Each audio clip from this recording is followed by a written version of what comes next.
목차를 먼저 좀 살펴보겠습니다. 크게 그 3개의 파트로 구성이 되어 있습니다. 그래서 첫 번째 파트에서는 이 일반적 분석 도구를 통해서 이 전반적인 산업 구조를 체계적으로 분석합니다. 아직은 분석입니다. 전략이 아닙니다. 그리고 나서 파트 2에 들어가서 특수한 산업 환경, 예를 들면은 세분화된 산업이다, 신생 산업이다, 사형 산업이다, 다 틀릴 텐데 그에 적합한 그런 전략을 수립하는 것은 요 파트 2부터 시작이 되고요. 때로는 사업부별로 해가지고 우리가 M&A를 할 거냐, 뭐 생산시설을 확장을 할 거냐, 새로운 산업의 검토가 필요한데 그거는 3부에서 다루게 되어 있는 겁니다. 따라서 우리가 이 책을 접근할 때는 최소한 일부에 대해서는 1장부터 8장의 내용을 다 숙지한 다음에 각자 처해 있는 상황에 따라 가지고 9장부터 16장 중에서 픽업을 해가지고 전략을 짜는 그런 순서가 되겠습니다. 우리가 흔히 아는 그 5Forces가 그 일반적 분석 기업의 1장이고요. 그 다음에 본원적 경쟁 전략, 뭐 원가, 우위, 차별화, 집중하는 결국 2장인 거죠. 그래서 1장과 2장 말고도 꼭 알아야 될 내용이 좀 더 있는데 오늘 거기까지 소개를 하면서 그거 외에 다른 내용을 공부하는 그런 식으로 준비해 봤습니다. 이분은 MBA는 이제 경영 석사를 했는데 박사는 경제학 쪽에서 하셨어요. 기업 경제학, 산업 조직론 쪽으로. 그래서 오다 보니까 이분의 그 사상의 뿌리가 이 산업 조직론입니다. 그래서 경영 전략에서 어떻게 기여를 했는가. 산업 조직론의 기본 틀은 일단 산업이란 게 독점이냐, 과점이냐, 또는 완전 경쟁이냐. 그에 맞춰가지고 독점이면은 가격을 내 마음대로 하니까 뭐 이익을 많이 낼 수 있고, 완전 경쟁이야 뭐 인건비밖에 못 얻으니까 뭐 거의 수익이 없지 않겠습니까? 그래서 기업 행동이 뻔하다가 산업 조직론의 틀인데 보통 여기서 착안을 한 거죠. 자, 기업이 어떻게 해서 돈을 많이 버느냐? 당연히 독점이지 많이 벌지 않겠습니까? 그럼 어떻게 이제 내가 독점적 환경을 구축할 것인가? 실은 책 제목은 경쟁 전략이지만 경쟁을 안 하는, 독점할 수 있는 그러한 환경을 맞추기 위해서는 내가 뭘 할 것인가가 바로 이 책, 어떤 이 포토의 큰 기여라고 볼 수 있겠습니다. 따라서 기업이 firm conduct, 전략을 짜는데 어떻게 전략을 짜는가? 독점적 환경을 구축할 수 있도록 전략을 짜자. 그래서 수익을 많이 내보자는 게 포토의 기본 사상인 거죠. 자, 그럼 독점이다. 독점이라는 거는 경쟁자가 없어야겠죠. 여기서도 포토의 탁월한 이 그림을 보여주는 게, 자, 그러면 현재 경쟁자만이 경쟁자냐? 아니라는 겁니다. 그 말고 추가로 4개를 더 봐야 된다. 현재 경쟁자를 포함해가지고 추가 4개 더 봐서 5개를 봐야 한다는 게 바로 포토의 이 5 Forces의 툴인 겁니다. 이 그림이 영어로 이렇게 생겼고 우리말로 번역하게 되면은 이런 모습으로 보여주는 거죠. 그런데 단어가 흥미롭습니다. 잠재적인 진입기업 위협이고요. 대체제도 위협입니다. 반면에 공급자와 구매자는요. 위협이라는 용어를 쓰지 않고 교섭력이라는 용어를 씁니다. 성격이 다르다는 거예요. 한번 영어로 볼까요? 영어에서 보게 되면은 저기 potential entrant도 스래시고 substitute도 스래시죠. 근데 서플라이어랑 바이어는 바게닝 파워입니다. 위협은 우리가 싸워서 뭐 이겨야 되는 거고 바게닝 파워는 협상이니까 무조건 싸우는 게 아니라 좋은 게 좋은 거 아니야 하면서 적당한 선에서 절충을 하는 게 중요하기 때문에 이게 파이어 포스트라도 접근하는 방법이 좀 다르다는 것을 먼저 말씀을 드리고 싶습니다. 자, 제가 독점하려면 어떻게 해야 됩니까? 일단 남들이 들어오는 거를 막아야겠죠. 지금도 막 터지게 싸우고 있는데 막아야 되기 때문에 첫 번째 가장 중요한 게 잠재적인 진입 기업이 못 들어오도록 이 벽을 쌓는 겁니다. 이걸 보고 진입 장벽이라고 그러죠. 포토 교수는 크게 7가지 플러스 하나의 팁을 더 줍니다. 한번 볼까요? 첫 번째가 규모의 경제입니다. 자, 한번 내가 샴푸 인더스트리가 있는데 여기에 A, B, C 3개 회사가 한 달에 5,000개씩 생산을 하고 있어요. 수요를 보니까 한 달에 한 16,000개예요. 그러면 3개 회사가 15,000개 생산을 하는데 수요가 16,000개니까 적당하게 기존 업체들은 뭐 사업을 잘 하고 있겠죠. ABC 업체들은. 근데 그걸 보고 있던 D가 저기 돈 잘 버네? 나도 한번 들어가 볼까? 라는 생각을 하게 됩니다. 근데 적정 생산량이 5,000개잖아요. 그럼 얘가 들어오는 순간에 공급이 15,000개에서 2만 개로 늘어나죠. 수요는 똑같이 16,000개인데? 그러면은 뭐 공급 초과가 되니까 그다음부터 뭐 가격 싸움 하면서 그냥 난리가 나겠죠. 그래서 뭐 큰일 나는 거고. 그러면 D가 들어오더라도 한번 500개나 1000개만 생산해야 되는데, 아니 5,000개 생산해야 이게 좀 돈 벌 수 있는데 그 용량 가지고 500개, 1000개 생산해봐야 돈 벌겠습니까? 안 되니까 못 들어온다는 거예요. 그래서 규모의 경제라는 것이 첫 번째 진입장벽이다. 두 번째, 제품 차별화가 많이 되어 있는 시장일수록 이건 진입장벽이 높은 거다. 자, 샴푸 얘기해볼까요? 자, 샴푸인데, 예를 들면은, 염색 하는 이런 샴푸도 있고, 비듬, 없애는 샴푸도 있고, 뭐, 젤라틴 하세요 그러면서 이런 것도 있고, 심지어 뭐 머리 나게 하는 샴푸도 있단 말이죠. 그러면 새로운 컨셉으로 뭐 들어온다 그러더라도, 일단 새로운 컨셉을 뽑기도 쉽지 않을 뿐더러, 자, 새로운 컨셉이라고 광고를 해야 되는데, 광고비도 어디서 다 말하겠습니까? 그 다음에 기존 업체들이 제품 차별화가 되어 있다는 것은 이미 쓸만한 컨셉은 다 가지고 있다는 거거든요. 그러면 이미 제품 차별화가 많이 되어 있다는 것은 들어오는 게 만만치가 않다. 소요 자본. 반도체 같은 경우에 뭐 조단위 투자가 들어가니까 말할 필요 없겠지만, 뭐 샴푸 같은 것도 뭐 공장 설립해야 되니까 돈이 좀 들겠죠. 그렇죠? 교체 비용. 기존에 내가 이제 비듬 샴푸 쓰고 있었는데, 갑자기 누가 와서 무슨 뭐 젤라틴 하세요 그러더라도, 그거 바르게 되면 제 비듬 생길 거 아닙니까? 그러니까 이게 교체가 쉽지 않은 거예요. 그래서 이것도 진입장벽이다. 유통 경로에 대한 접근성. 누가 좋은 게 있다 그러더라도, 아니 뭐 슈퍼 가서 살 수도 되는데, 이 슈퍼 가보게 되면은 매대에 촘촘하게 다 다른 샴푸 꽂혀 있는데, 그걸 뚫고 새로운 게 들어간다? 만만치 않다는 겁니다. 원가 우위. 이미 기존 업체들은 공장 다 강화산가 끝났죠. 러닝커브, 무슨 뭐 경험 곡선 그러면서 다 작용하는데 뒤늦게 들어가가지고 만만치 않다는 거예요. 게다가 뭐 정부 정책이 또 뭐 곤란할 수도 있고. 게다가 7개 공식적으로 포함되진 않지만 하나 더 더하는 게 기존 기업의 보복. 가만히 보게 되면 업계 내에서 전임자가 들어갔더니 좀 크기도 전에 싹을 막 밟아 죽이더라. 아이고 나 들어갔다가 똑같은 거 당할라. 이런 것들도 이 진입 장벽으로 작용한다는 겁니다. 따라서 기존 업체들은 어떻게 저런 것 갖다가 진입 장벽을 세워야 되는가, 그 다음에 새로운 업체들은 저걸 뚫고 들어가는 데가 중요한데, 지금 단계에서는 일단 이런 게 있다 정도만 맛보기로 알고 지나가는 거죠. 그래서 요거에 대해서 요 5개를 다 먼저 설명을 이해할 필요가 있습니다. 그 다음에 기존 업체에서는 이제 경쟁 강도 얘기하는데 다 설명할 시간은 없고 한두 개 본다 그러면은, 일단 수많은 경쟁 기업과 대등한 균형을 이루는 경쟁 기업들 다 고만고만하다는 얘기예요. 업계 안에 큰형이 하나 있으면은 큰형이 대충 뭐 알아서 합시다. 가격 이렇게 와야지 하면 따라가면 되는데, 다들 고만고만하게 되면은 막 치고받고 싸우게 되니까 경쟁이 되게 심하다. 다양한 종류의 경쟁 기업들. 개수도 개수지만 전쟁터에서 누구는 총으로 싸워, 누구는 칼로 싸워, 누구는 화살로 싸워, 누구는 창으로 싸워.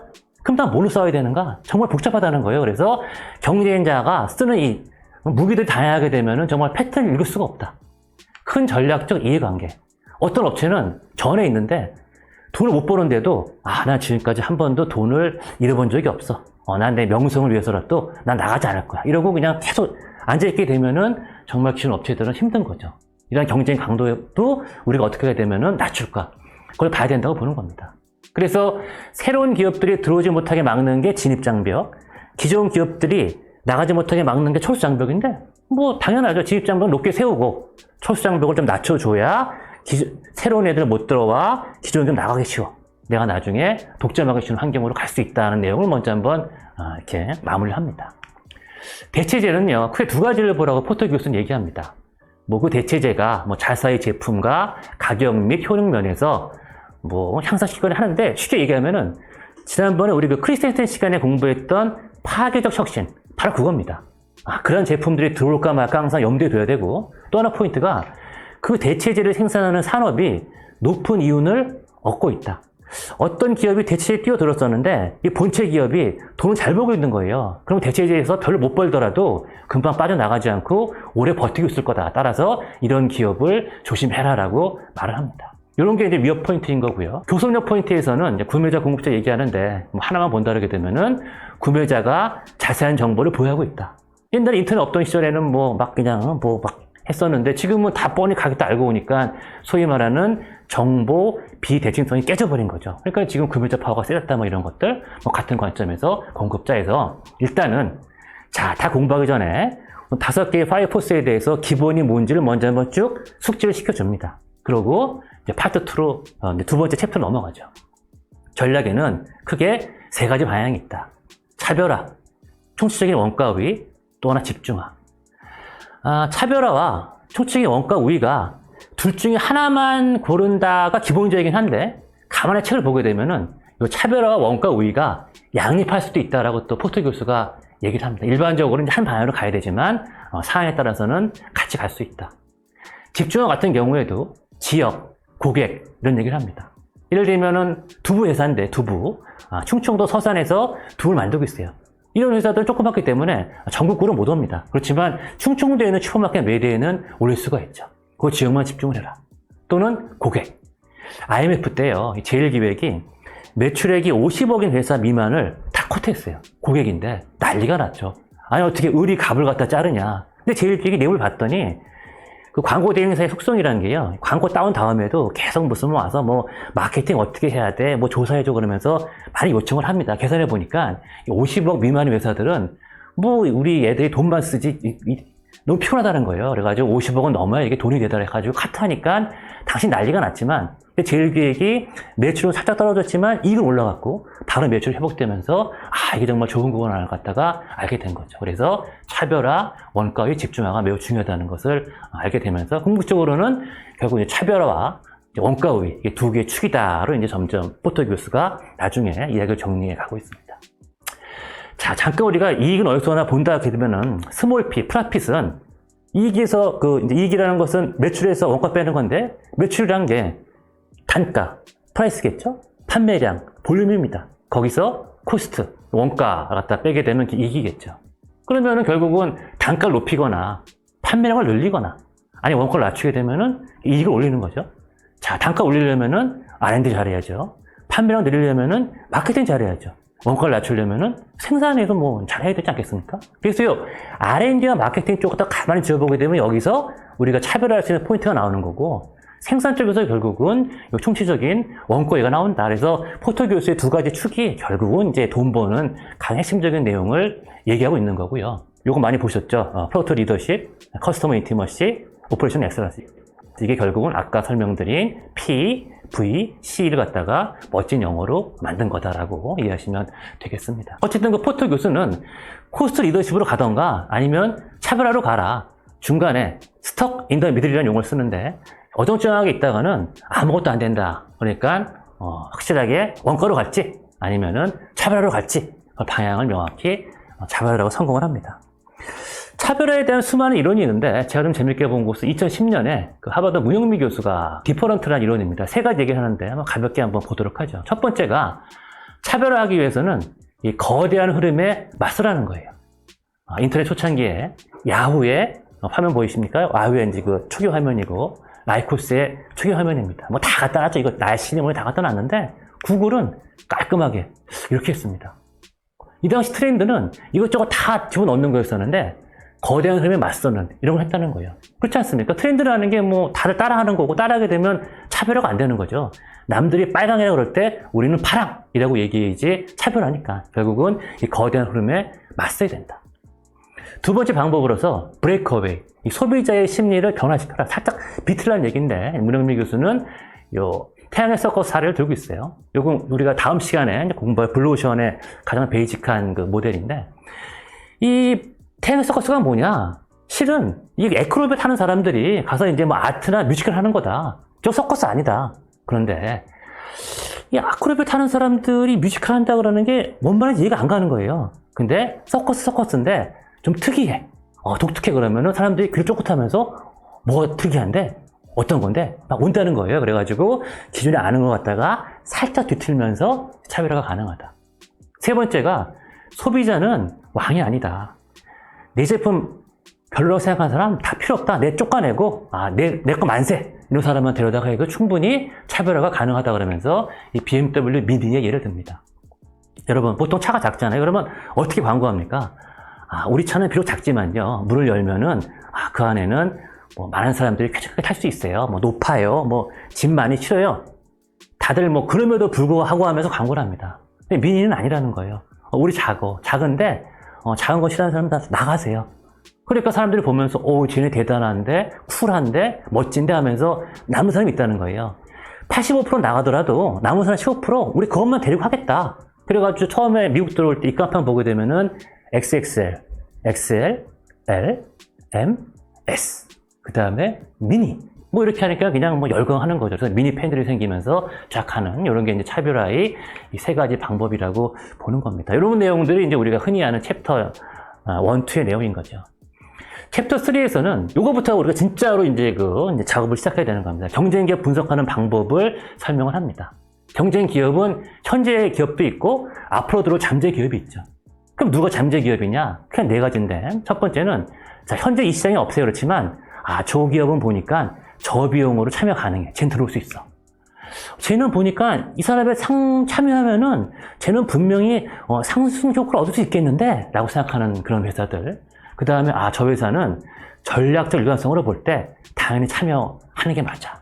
또는 유통체험상으로 봤을 때 우리의 고객이거나 전방이거나 후방 업체들은 항상 들어올 염려가 있는 거죠. 그래서 이 네 분야들에 대해서는 함께 우리가 이제 프로파일을 만들어야 된다. 프로파일 만들 때 뭐 영어로 쓰여 있지만 한국말로 보게 되면은 결국은 어떤 회사가 있는데 저 회사의 장래 목표가 뭐냐? 성과면의 목표는 뭐고 그 회사는 가치관이나 심지어는 뭐며 경영진의 구성 멤버가 어떠하고 오너 어떤 생각하고 있냐? 그 다음에 가설.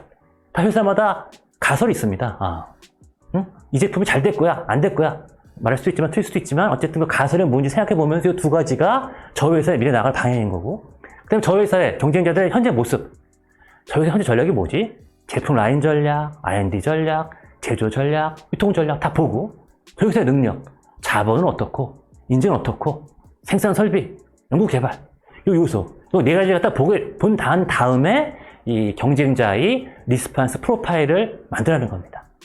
리스판스 프로파일 네 가지에 대해서 현재 그 포지션에 대해서 저 경쟁자는 만족을 하고 있을까? 저 경쟁자는 지금 움직인다 그러면은 어느 쪽으로 움직일까? 저 경쟁자의 약점은 뭘까? 내가 저 경쟁자를 공격을 할 때 저 포인트를 건드리게 되면은 제가 정말 뚝따고 나가지고 정말 목숨 걸고 나한테 달려들 거야. 그래서 저는 역민 같은 저런 포인트는 뭘까? 좀 조심해야지에 대해서 다 파일을 만들어내는 거죠. 그래서 내가 현재 경쟁자가 예를 들면 4명이고 잠재 따져보니까 5명이더라. 9명에 대해서 저 프로파일을 다 만들면서 분석을 시작을 하라는 겁니다. 그러면서 마켓 시그널도 보고 요 전략 집단에 대해서 한번 생각을 해보라는 거예요. 전략 집단은 뭐냐? 똑같은 샴푸 산업이라 그러더라도 미정원에 가면은 고급 미정원에 가서 거기서 비싼 미정 한 다음에 거기서 파는 아주 비싼 샴푸가 있고요. 또 뭐 모텔에서 덕용으로 파는 그런 싸구려 이런 샴푸도 있고 다 똑같습니다. 머리 감는 거는. 어떤 건 슈퍼에서 살 수 있고 어떤 건 백화점에서 사죠. 똑같이 머리 감는 건 똑같은 샴푸지만 다 성격이 다르다는 거예요. 그래서 당신이 현재 있는 위치가 고급 시장에 있으면은 그 고급 시장만 살펴보는 거고, 당신이 덕용에 있으면 덕용만 살펴보는 거고, 당신이 중간에 있으면은 중간 살펴봐라. 진입 장벽이 있듯이 이 전략 집단 간에도 이동 장벽이 있다. 그러면서 주변에 누가 있고 나한테 누가 있으며 전반적인 추세는 어디로 가는 걸 보면서 이 반응에 대해서 한번 예측을 해봐라. 여기다 아직 전략 시작 안 한 겁니다. 이런 것도 한번 생각을 해보고 그 다음에 무슨 뭐 구매자나 이 공급자들이 어떻게 고민을 할지 생각을 해보면서 이제 전반적인 이제 기본 분석의 틀을 짜라고 얘기를 하는 거죠. 그래서 거기까지 공부한 다음에 그 다음에 이제 2부와 3부에 들어가서 본인이 현재 어디 위치에 속하냐에 따라 가지고 그 챕터를 갖다가 꼼꼼히 보게 되면은 정말 그 대학원생들이 좋아할 정도로 많은 그 내용들이 들어가 있습니다. 그래서 그걸 한번 일종의 체크리스트. 이 정도 내가 한번 체크해봐야 되는구나 해서 체크를 해보면서 이제 우리 회사가 차별화로 갈지 또는 이쪽으로 원가율로 갈지 한번 따져보라는 거예요. 근데 사실 이해가 갈 듯 하면서도 그거 본다고 내가 차별화가 맞을까? 원가가 맞을까? 어떻게 알죠? 고민이 생기는 거예요. 그렇죠? 그래서 그 고민을 해결하기 위해서는 어쩔 수 없이 그 다음 5년 후에 나온 요 경쟁 우위도 조금은 좀 우리가 봐야 됩니다. 밸류체인이라는 용어가 나오고 있죠. 그래서 밸류체인을 갖다가 보는 이유는 뭐냐? 내가 코스트 우위인지 차별화인지 어떻게 내가 경쟁 원천이 있을 텐데 그 경쟁 우위의 원천이 어디에 찾기 위해서 이 밸류체인 분석을 하는 겁니다. 잠깐 휴대폰 산업을 볼까요? 애플 같은 경우에는 밸류체인에서 초점 마케팅 쪽에 무진장 강하죠. 그래서 거기는 브랜드까지 강하고 있으면서 이 고객 관계에 대해서 락인을 확실하게 해놓고 있습니다. 저 파란색은 이렇게 강조 안 하고 있는 거예요. 뭐 제품이나 부품 다 외유 생산 갖다가 하고 있는 거죠. 빨간색이 무진장 강력한 자기네들의 경쟁 우위인 거죠. 삼성전자는 어떠냐? 모양이 다릅니다. 삼성전자는 규모의 경제를 추구하고 있고 글로벌 생산 역량. 삼성전자의 글로벌 SCM 역량은요, 모든 인서트들이 다 통틀어서 전 세계 탑인 회사입니다. 그러니까 저희 회사는 그걸 바탕으로 해가지고 빠르게, 싸게, 변화 잘 적응하는 그런 게 핵심 역량인 거고, 마케팅이나 브랜드 쪽에서는 애플처럼 되기 위해서 엄청 노력을 하는 거죠. 그래서 실제 이런 것 때문에 애플하고 삼성전자가 글로벌 탑2가 된 거고, 그 외 다른 기업들, 일본 기업이라 그러면 거기야 무슨 뭐 일본 시장 좁으니까 뭐 영업력이랑 의존하면서 비리비리 하고 있으니까 일본에서 끼적끼적댔지만 글로벌에서 못한다는 것들이 결국은 이 밸류체인까지 들어와야지 우리가 이 코스트 우위를 갈지 또는 차별화로 갈지 알 수 있다는 겁니다. 그래서 여기까지 우리가 조금 공부를 해야 된다. 두 번째 시간에 우리가 그 시리즈 두 번째 핵심 역량을 공부했었어요. 기억나시나 모르겠습니다만. 그래서 항상 마이클 포트의 포지셔닝과 핵심 역량은 늘 비교가 많이 됩니다. 그래서 그 당시에는 하멜과 프라라든 요 세 가지 갖다 핵심 역량으로 정의했었죠. 고객이 밸류를 느끼고 있는가, 그 다음에 정말로 이 차별화가 가능하냐, 확장할 수 있는가 세 가지 봤었는데, 학문적으로는 91년도에 제이 바니 교수가 이 VRI로서 정의를 합니다. 여기 나중에 이제 그 N이 추가되거나, non substitute 대체 가능하나 또는 O가 추가되거나, 조직에 가능하나 해가지고, 불인 또는 불이어로 불리는데, 출발점은 이제 불이로 했었죠. 그래서, valuable. 어떤 핵심 역량이 있는데, 그게 정말 이 사람이 가치가 있는 거냐. 돈이 돼야겠죠. 그 다음에 돈 되는 건데, 뭐, 소나기나 다 하게 되면 그건 별거 아니지 않습니까? 좀 드문 거냐. 드물다. 근데, 드문데, 남들이 카피하기 쉬워. 그런 것도 아닌 거겠죠. 근데 이 카피하기가 어렵냐. 그러면서 이론상에서는 그 카피하기 어려운 게 실은 한 세 가지로 나눠진다. 해서 이제 히스토리, 그다음에 소셜 컴플렉시티, 기업 문화 같은 거죠. 그다음에 커설 앰비기티 세 가지 갖다가 노는 게 어떤 이론에서 보고 있는데 우리는 뭐 이론까지는 뭐 알 필요가 없겠고 어쨌든 이 두 개가 막 이렇게 치고받고 했었어요. 그러다가 포트 교수는 좀 화가 나는 거죠. 내가 생각하는 전략은 이건데 자꾸만 딴 얘기하니까. 그래서 이제 96년도에 HBR에 도대체 당신이 전략이 뭔지 아냐 그러면서 결국은 이렇게 가치로 가거나 또는 이제 코스트로 가는 게 중요하다는 얘기를 한번 했었는데 98년에 민츠버그 교수가 전략 사파리 개념을 들고 나와가지고 한번 그 정리를 합니다. 너무 이렇게 싸우지는 마세요. 전략이란 게 어디 뭐 하나겠어요. 그러면서 전략의 큰 흐름을 10개 학파로 나눕니다. 첫 번째 보이는 디자인 스쿨 같은 경우가 이 케네스 앤드루스 교수 하버드죠. 수압 모델을 만든 그분. 그 다음에 이제 플래닝 스쿨이라고 해가지고 이고르 안소프. 아마 이제 안소프 매트릭스 들어보셨을 텐데 그 만든 이고르 안소프의 전략 계획파. 그 다음에 이제 마이클 포트를 필두로 하는 포지셔닝파. 이 세 가지 파가 소위 우리가 전략 컨설팅을 받게 되면은 저 툴들을 많이 씁니다. 스왓 툴, 그 다음에 답 뒤에 뭐 누가 뭐해라 하는 계획 짜지 않습니까? 그 다음에 마이클 포트의 저 파이포스타 모델 만드니까 저 가지 모델들이 주로 전략 컨설팅을 많이 쓰고 있고 그거 외에 수많은 학파들. 저 리더의 비전, 우리가 그 빌투 라스트 같은 것도 하나의 전략 학파거든요. 리더의 비전, 뭐 행동 경제학, 러닝 스쿨을 보게 되면 저기가 한참 싸웠던 핵심 역량이나 우리가 나중에 공부할 학습 조직 이런 분야가 다 들어가 있는 거죠. 그래서 10개 정도 되니까 이걸 갖다가 잘 조합을 해가지고 하는 게 중요하지 무슨 뭐 포터가 많네, 뭐 핵심 역량이 많네 싸우는 건 별 의미가 없다라는 얘기를 갖다가 한번 98년에 합니다. 최근에는 일본의 그 젊은 교수가 한 전략의 역사라 그래가지고 프레드리 테일러부터 지금까지 한번 정리를 했어요. 흥미로운데 크게 결국은 이제 전략 쪽이다 보니까 포지셔닝 학파와 핵심 역량 학파 이 두 개가 가장 치열하게 싸우고 있다는 걸 동의를 하면서 이 포지셔닝 학파가 거슬러 올라가게 되면은 테일러까지 올라간다. 캐퍼빌리티 학파가 올라가게 되면은 이 메이오의 호선 실험까지 올라간다. 근데 결국은 지난번에 좀 전에 말씀드렸던 요 전략 사파리의 제프테보에 대한 컴피레이션처럼 이렇게 합쳐지면서 블루오션 이후에는 이게 어댑티브라 그래가지고 일단 한번 해봐서 뭐 되면 고하고 아니면 스톱해라라는 쪽으로 그렇게 전략 흐름이 가고 있다라고 설명을 하는 게 여기 어떤 전략의 큰 흐름으로 보기도 하죠. 우리가 그동안에 공부했던 걸 보게 되면은 우리가 두 번째 시간에 핵심 역량, 세 번째 시간에 이노베이터 딜레마, 그 다음에 지난번에 매니지먼트, 이번 시간에 파이포스를 공부를 했고요. 다음 시간부터 또 준비되어 있는 것들이 이제 블루오션, 그 다음에 학습 조직, 디자인 싱킹, 그에 많이 또 준비되어 있습니다. 그래서 계속 관심을 가지고 꾸준히 보였으면 좋겠습니다. 네, 감사합니다.